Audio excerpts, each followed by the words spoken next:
Hello students and welcome to the e-learning program initiated by Shri Gyanmanjari for the students of Standard 10 in which we are learning the subject of English. Students, from today we are going to start with chapter number 8 of the main book, that is First Flight. Name of the chapter is Mitchell the Otter. It's written by Gavin Maxwell. Gavin Maxwell, first of all, let's learn about the author himself. Whenever we start with a new chapter, whenever we start with a new reading, we should always look at the name of the author. First, try to find about the author if it's a serious reading. Then, it will help us beforehand, before reading the book or before reading the chapter, it will help us to understand what the author wants to say, because a lot of background about the author or about that particular chapter or about that particular book that we are going to read, we should always have some foreknowledge about it. Gavin Maxwell, he lives in a cottage in Camasferna in the West Highlands in Scotland. Scotland, we should remember, Scotland is a very beautiful country, part of England, but Scotland is a country within a country. Language is a little bit different. The traditional wear is different. Music is different. Culture, tradition, everything quite different. And the most striking difference is Scotland is even more beautiful than England, with lots of slopy hills, mountains, lots of streams, thick forest. All this makes Scotland very, very beautiful. The many of the picturesque images that you see on the internet, many of them belong to Scotland. Such a beautiful country Scotland is. So, Gavin Maxwell, he lives in a cottage in Camasferna in the West Highlands in the Scotland. He had a pet, that is a dog. When his dog Johnny died, Maxwell was too sad to think of keeping a dog again. Uh, in these Western countries, the people, they like to keep pets. Normal lifespan of a dog will be somewhere around 12 to 15 years. So for that much long time, since a puppy, newborn to 12, 13, 14 years, the dog spends his life with the family that has adopted it as a pet. And these pets usually they are treated as a family member. It is very, very important that we treat the pet like a family member. So the sorrowful demise of that pet, the author is not ready to keep another pet because he misses his pet very much and is yet not ready. Maybe his loneliness will one day, it will attract his attention to keep a pet, because people feel lonely without somebody else in the house, and that somebody else, when people are living single, will usually be a pet. They can spend time with the pet, and pet gets adoption and lives in the house as a family member. So Maxwell was sad after the sad demise of his pet, that is the dog Johnny, and he was yet not ready to keep another pet. But life without a pet was lonely. Many of these people in the Western countries, they live quite a lonely life. They do their work, usually do not have a family, they live all alone, so they keep pets to give them company. So life without a pet becomes quite lonely in the household. What happens to the author? Let's read about it in Maxwell's own words. Beforehand knowledge is given about pets. lots of good writing goes in it. Owning a pet is a lifetime of commitment, up to 10 years or more if you own a dog or a cat. Owning a pet, you owe a pet, that means that pet is yours. You either bought it or uh, it got born in your house or someone gifted you. It means the same. But when you own a pet, owning a pet is a lifetime of commitment because that pet is completely dependent on you. Because that pet lives in your house with you, it drinks water when you give it, it gets food when you give it, and we have to take care about the dog just like a family member. Dogs also, pets also, whether it's a dog, cat, parrot, whatever, they also fall sick. They also have some requirement. They also need entertainment. You have to take out time to take them out for a walk. So it's a lifetime of commitment. You have to change your timetables. You have to change your schedules so that life of pet is also included in your schedule. So the author is truly saying that owning a pet is a lifetime of commitment. You have to commit yourself to the pet. If we are talking about dogs or cats, usually that is 10 years or more. Yes, they live up to 12 years, 14 years, 15 years max. But that 15 years you have to take care a lot, especially when it's quite young, and more when it gets old. It has lived its life in your house and it becomes your responsibility. It becomes your commitment to look after that pet when it has grown old, cannot see, cannot walk. Yes, sometimes can't even take food. You have to take care of that pet.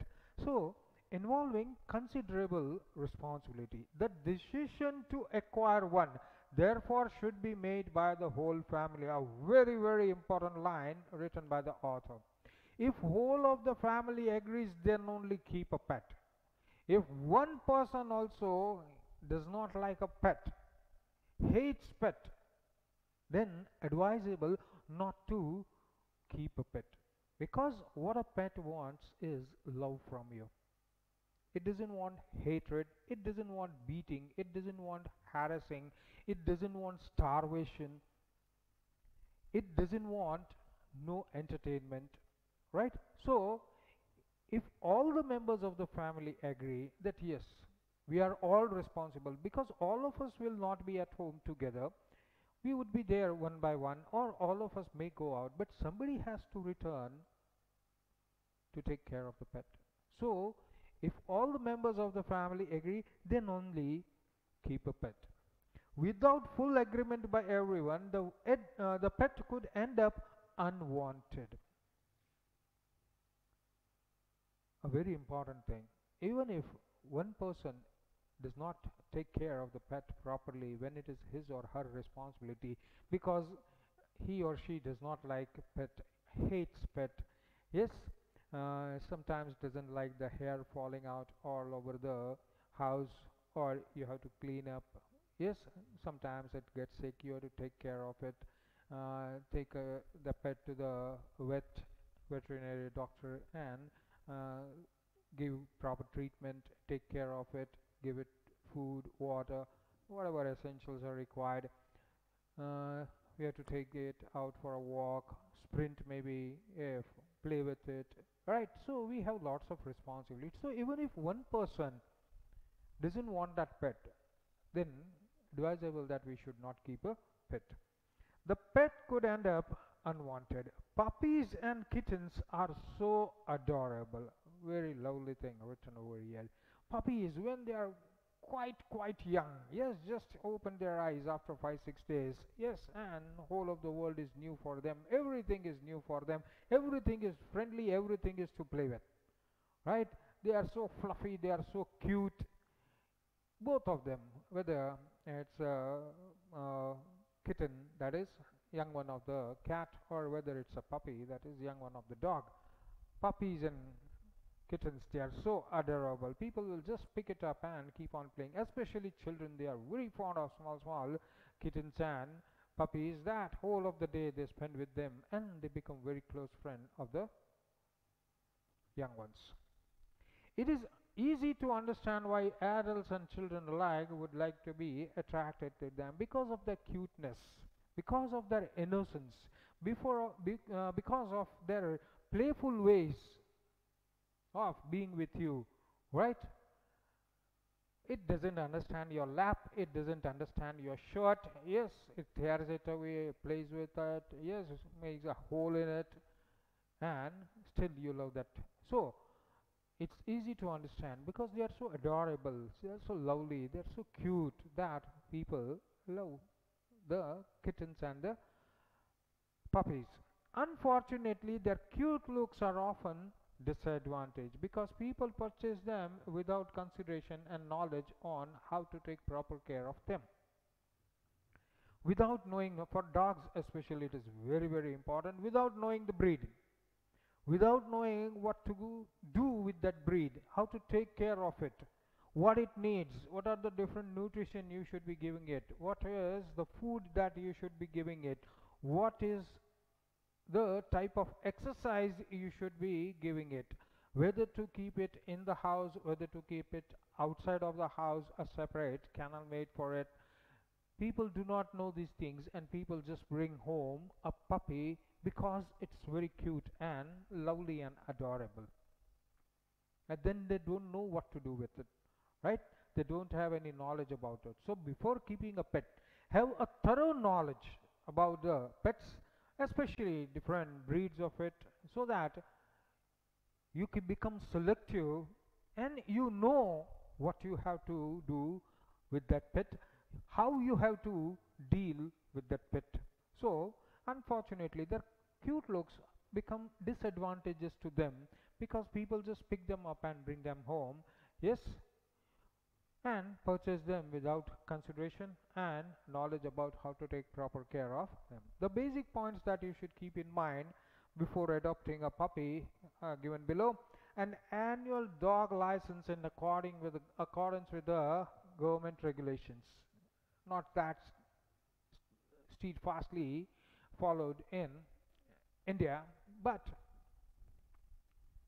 in many of the countries, if you keep a pet, you are responsible for that, and time to time you have to uh, take a license for keeping a pet. Or license is meant that you don't uh, mess with it, or you stop taking care of it. Sometimes it becomes troublesome, you just kick it out of the house, whatever. But if you have adopted a pet, if you have taken a license, then you are forced to take care of it and a proper care of it, right? Time to time vaccination and all that should be done, check up at the veterinary, right? So that your dog is fit, and training should be given to it so that it doesn't jump on uh, guests and doesn't bite whoever it comes in contact with, right?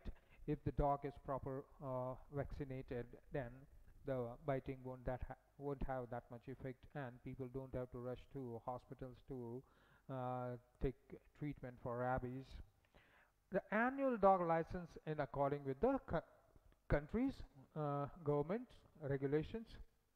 Annual vaccines, annual vaccination against major diseases. Yes, as we human beings also develop lots of diseases. Now and then we catch cold, small diseases, yes, curable diseases, common diseases that we call, yes. So same way these pets, they also have lots of diseases, but that is what is important. Time to time vaccination should be there so they remain fit, they don't catch diseases which can be deadly for them, which can take their life. Plus a routine health card should be with the owner so that time to time regular veterinary visit is there, and they do as per the instructions and advice of the doctor. Toilet training, quite important, otherwise they'll litter all over the place and they'll till the whole of the house is going to stink, because usually pets, just like the family members, they sit on sofas, they sit on the carpets. Yes, many of them they climb on the dining table also, right? So you have to take care about these, all these things, especially the toilet manners. Yes, they should be able to tell you they need to pee, so that you can take them out of the house and uh, take them out for a stroll, so that the toilet training is properly carried out. Regular grooming and bathing, very very important, at the same time very very troublesome. Dogs or cats, both of them you got to put them in the tub very very forcefully. Both of them they don't like to take a bath. It's the job of the owner to keep their pets neat and clean. Yes, grooming and bathing properly, so that uh, none of the hair disease, skin disease they occur in them. They remain neat and clean, and most important thing, they don't stink. Right? So it's important that we take care of the pets. Obedience training is very very important, especially seen in India. Yes, Tommy sit, Tommy stand. No, that is not obedience. Yes, you are just teaching the dog the commands. Yes, obedience. Yes, the dog should be able to look in your eyes and understand the signal. Dogs, very, very clever. Very clever. Right? Cats, they're they're too quiet. Yes, they don't harass the owner that much. Only thing is they can't stay put at one place, and they need to roam about outside of the house also. So you have to take care of them. Least some of the dogs make them the cats the target, and then give a wild chase. Yes, so cats, okay, but dogs we have to be extra careful, and we should have that obedience training. Right? The guest is in the house and they keep howling and barking at at the guests, so that's not good. Obedience training is completely missing, right? So obedience training should be given to the pets. Don't forget, you should feed your pet a balanced diet. Yes, for dogs, especially pedigree, we should be feeding them as per the diet, as per the diet recommended by the veterinary doctor, right? Because different breeds they need different diets. uh, you might have seen dogs, they come in variety of size and shape. All of them are different breed, and all of them need a different diet, uh, different temperature also to live in. So we should be taking care of these things. Socialization, very very important point. Many dogs are kept confined in cages or tied up to stop them from dirtying the garden or from chewing on shoes. That is wrong. It's very very important. Just like any member of the family. For example, children, right from their young age, yes, we teach them, no, you should not put anything in your mouth. Yes, that is nothing but teaching them manners, right? Many dogs, they become so aggressive when they see strangers and keep barking at them, even when they are on a leash, or even when they are tied outside in the garden, they just keep barking. So that is socialism. We should be teaching them more of mannerism, socialism, obedience, so that they behave in a very very good manner. Yes, in the household, and thus they earn the respect of the family members, they earn the love of the family members. So it's very very a daily dose of exercise, affection and play. Yes, uh, doesn't happen over here. Yes, but in the western countries, in many of the other countries, the people who keep pets, they go out for work whole of the day. They are out, they come back in the evening. Yes, the pets are closed inside the house, and when they come back, they are so much excited, because it's that time to have some entertainment, to run a little bit, walk a little bit, and feel themselves free in the environment outside. So we got to keep a close tab on our schedule, so that in our schedule the schedule of the pets are also maintained, and a daily dose of exercise or a little bit of running, taking them into the park, or taking them out on the street, making them run, play with them, and the pets love them, and that is how you show your affection to this pets. uh, Students, I saw since last 10-12 minutes I've been saying lots of things about pets. Yes, not that much required for the chapter, but we go totally blank when we have to write an essay, say, on a pet that we keep at home. So, what I have been speaking till now gives you quite a wide option in which to choose from, and you can write down lots of things about a pet even when you don't own a pet. Yes, I have been repeatedly telling you all the things about pets. It's part of the book. It's not that. It's part of the book. Yes, it's part of the chapter. That's okay. Questions are not going to come from there. Yes, that is also confirmed. But then, what happens if you have to write an essay, a person who doesn't own a pet? How is he going to write an essay on pets? So, whenever we get information from anywhere, somewhere, we should be keeping that in mind so that it can be useful for us in the future. Right? Now, reading up on the subject beforehand is another important requirement and will guide you towards being a responsible pet owner. I said all these things before even starting the chapter, right? So, before starting the chapter, we already discussed such a lot of responsibilities that we have for pets. So, when we start with the chapter, you will be extra cautious and try to see what the author is doing, what he is missing, what he is not doing correctly, or whether something that he is doing is very beneficial for the pet.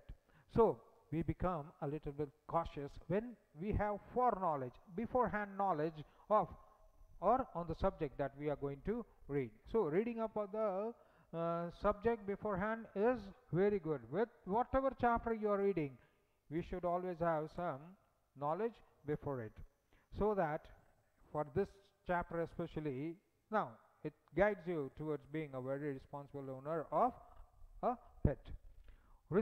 Selected pet shops and major bookstores provide books on the care of various breeds oblique pets. It's a truth. But pet shops as such, maybe mega cities, there might be lots of shops which keep pets, sell pets, and people buy pets from there.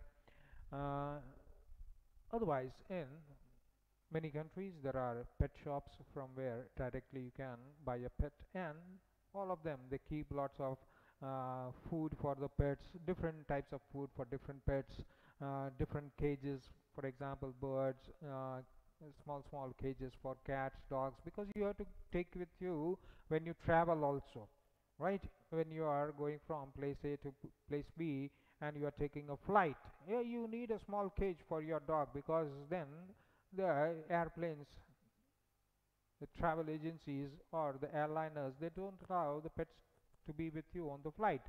They have to be kept in the luggage room, right? So in the holder below. So you got to train your pet in that way that it can keep quiet till 8, 9, 12 hours, whatever your flight journey is, and uh, it can be with itself for such a long time inside a small cage, cuddled up, and must be providing it with food, etc. So all these things are available in the pet shops, cages, books on especially which breed, how to bring them up, what type of diet to give them, what type of training to give them, how to give a training, and lots of dog trainers, cat trainers are available, which they come to your house, or you have to drop them at your pets at the trainer. Lots of other dogs are there, so socializing, as we say, is a very must thing for the pets. So lots of advice is available either on the in the books or with the pet shop owners. Now we are talking about Mitchbill the otter. That is name of the otter, or name of the pet is Mitchbill. The animal is otter. Now, just for the sake of look of it, let's see. This is the otter. Yes, not quite big in size, a little bit bigger than mongoose. Of course, the picture is a little bit zoomed up, right? So that you can view at close angles. This is otter, right? And it looks, you must have seen mongoose or nolia, what we call, right, in Gujarati. So a little bit bigger than mongoose. Otters are found in large number in marshes, that is wet areas near lakes, rivers or seas near Basra. It's a town in Iraq. Otters, they are usually found near water because they live in a burrow that is dug up near the wet sand or wet soil. Yes, they dug a deep burrow and they live in it. And usually you will find it in marshes. Marshes where water level is very just above the soil level. That means soil is always submerged in water, and lots of grass etc. grow in it. A thick foliage is there. So otters are found in large numbers, wild otters in marshes.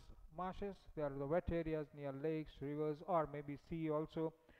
It's Basra. Basra is a very important town in Iraq. Iraq has mostly broad plains and marshes along the Iranian border in the south. Iraq and Iran, they share a border. On those borders there are mountains also, there are lots of small streams, rivers coming up. So mostly broad plain areas, long slopy hills are there, and marshes also, because wherever there are rivers or streams coming out there will be lots of marshes in the south with large flooded area. In the Iranian border in the south and with large flooded areas. A large part of Iraq's land is a desert, so it has cool winters. Iraq, Iran, both of them semi or semi-desert, yes. And if you go into the interior part of Iraq and Iran, mostly it is a desertic area. So they have in deserts, as soon as the sun goes down, it becomes quite cool, and especially during the winters are quite cool. Iraq also, it snows a lot in the northern parts, which is quite near to the northern part, and it snows very heavily over there in Iraq. The winters are cool and they are dry. Hot and cloudless summers. Summer, it will be completely cloudless as it is desertic area, no much use of monsoon season. Monsoon is there, but the spells are quite short, and they don't live long. Monsoons come quickly and go away quickly. The mountain areas near Iran and Turkey have cold winters. Turkey is the starting point of Europe, right? After Turkey starts Europe. So Europe, we know the winters are quite harsh and snows a lot.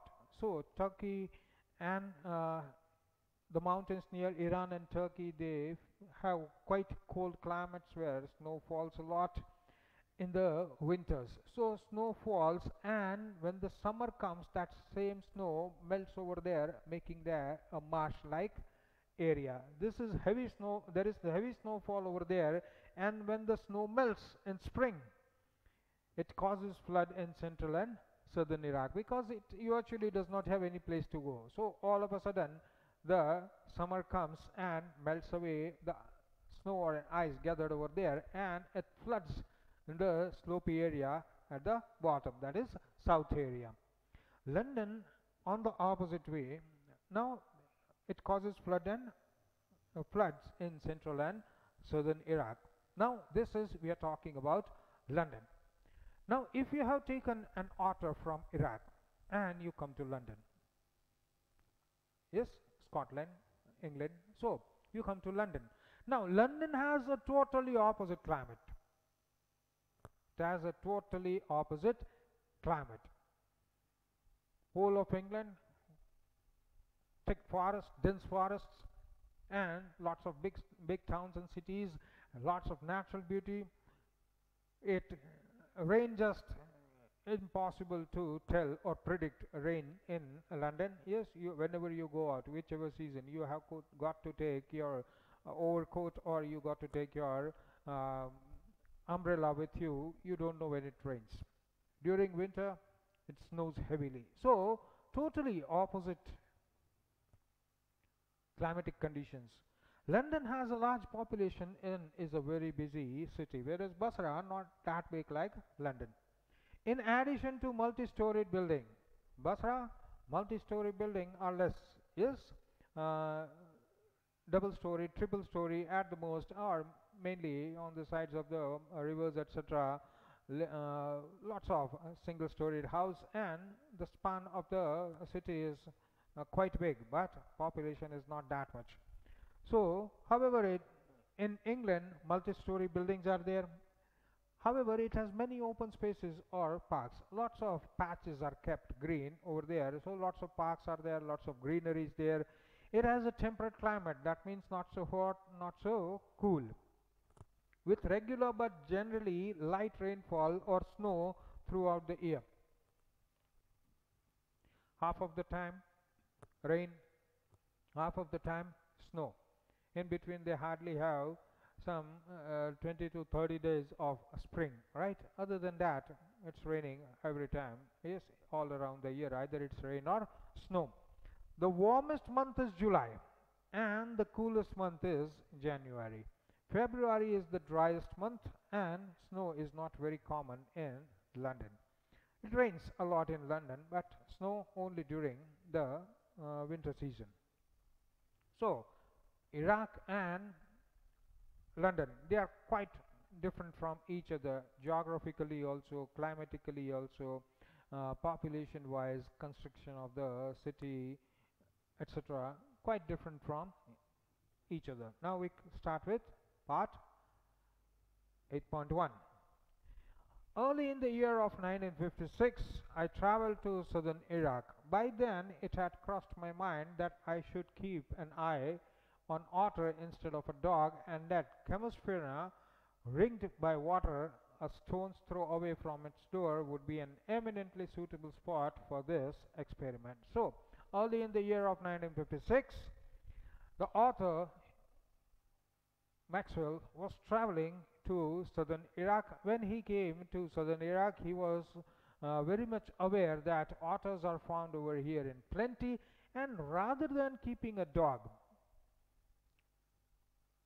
let me keep an eye on Otter and try to take back home, that is London, an otter rather than a dog.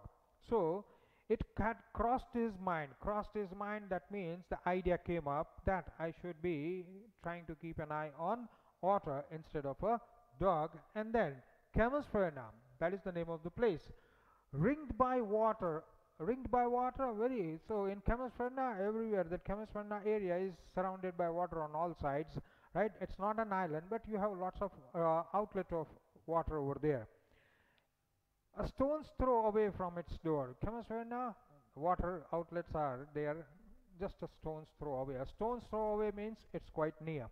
Would be an eminently suitable spot for this experiment. Eminently, very, very much suitable, or an appropriate place, suitable, appropriate place, spot, that is place for this experiment.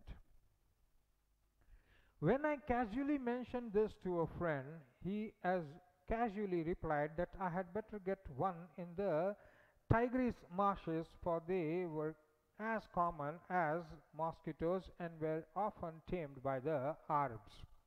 So, during one of the talks with my friend, I just mentioned the word otter and told that I would like to take an otter as a pet. So he also casually replied that if you want otters, then you should go to the Uh, Tigris marshes. Tigris is the river which flows over there. Marshes, the marshes created by the river Tigris, for they were as common as mosquitoes. So mosquitoes in this Arabian parts, Asian parts, mosquitoes are quite common because of the warmth.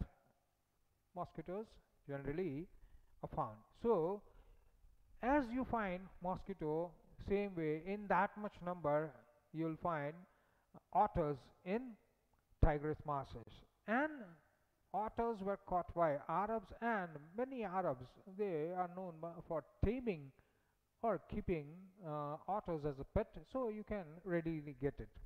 We were going to Basra to the Consulate General to collect and answer our mail from Europe. So, you see, we are talking about the days quite old back when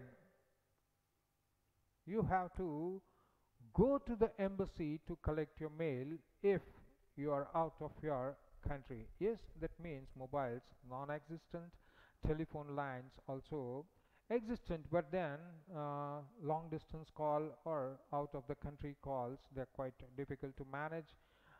You do not, because you are in another country, your whereabouts are not known, so usually your mail comes to the embassy and you have to time and again go and check with the embassy for your mails. So we were going to Basra. Basra is the name of the place in Iraq, to the Consulate General. Consulate General, that is the embassy. The person who is the head or the whole of the place is called Consulate General, to collect our answer, our mail from Europe. At the Consulate General, that means at that building, in that building or in the embassy, we found that my friend's mail had arrived, but that mine had not. My friend's mail had arrived at the embassy, but my mail had yet not come. So I cabled to England, cabled telegram. Yes, in the earlier days we used to have a service which was called telegram, and it worked on wireless, right? So I cabled to England. That means I sent a telegram. Telegram is more faster than telephones in those days, because telephones you got to have a line. There is usually one line or two lines, and lots of people are in queue, so it becomes difficult to get a line individually. And telegram is better way to communicate and get an answer quickly. And when 3 days later nothing had happened, I sent a telegram also, but 3 days later also I didn't get any reply. I tried to telephone. The call had to be booked 24 hours in advance. Yes, that is an STD, what we call earlier. Yes, trunk dialing. STD is trunk dialing services, that is STD. Trunk dialing means when you have to dial out of your town, out of your state, or out of your country. If it is out of your country, then it is IST, and if it is within the country, it is STD. So the call that I want to do from Basra to London, then that is an international call. Yes, so you have to book in advance, 24 hours in advance, so that, because there is only one line. One line means one wire going, that's it, right? So you have only one line over there, and you have to wait for your turn, because the difference in timing also. Yes, when it's evening over here, it might be just 10 o'clock in the morning over there, or when it is evening time over there, it might be night over there, right? So we are in the east, they are in the west. So there is a difference. We are ahead of them. Even Arabian countries, they are quite ahead of Europe. Yes, that is England, Greenwich time. The call had to be booked 24 hours in advance. On the first day, the line was out of order. Yes, and these things used to harass you and buggle you a lot, because first thing is you want a call tomorrow, but then you got to book it today. Now when tomorrow comes, the services are down on either side. कभी आपकी services बंद होती है तो दूसरे दिन उनकी services बंद होती है, right? And satellites से काम नहीं होता था. It was all land route, right? तो कहीं भी wire cut हो गया, then जयराम जी की फिर call नहीं मिलता है. So one day your side, the communication is down. That second day, their exchange might not be working, or there might be lots of static sound. You are not able to even hear. One person hears, the other person doesn't hear anything. He keeps yelling, this one doesn't understand a thing. Right? So that way, lots of problem persisted in the field of communication because it was still under progress, developing, not like today. On the second, the exchange was closed for a religious holiday. First day, what happened? The line was out of order. Second day, what happened? Holiday because of some religious festival or so. On the third day, there was another breakdown. Third day was a working day, but then again, the exchange broke down and nothing was working. So, for 3 days, I had no communication. My friend left and I arranged to meet him in a week's time. 5 days later, my mail arrived. So, my friend, his work was done. So, he went away and we arranged that, okay, we'll meet in 1 week. When I get my mail, only then I know what's going on in the rest of the world. Yes, we have lots of contacts, we have lots of communication, we have lots of work that's pending outside. So, I need to clear it up. So, for 5 days, he kept sitting over there at the consulate general and his mail arrived after 5 days. So, students will stop over here for the day. Thank you.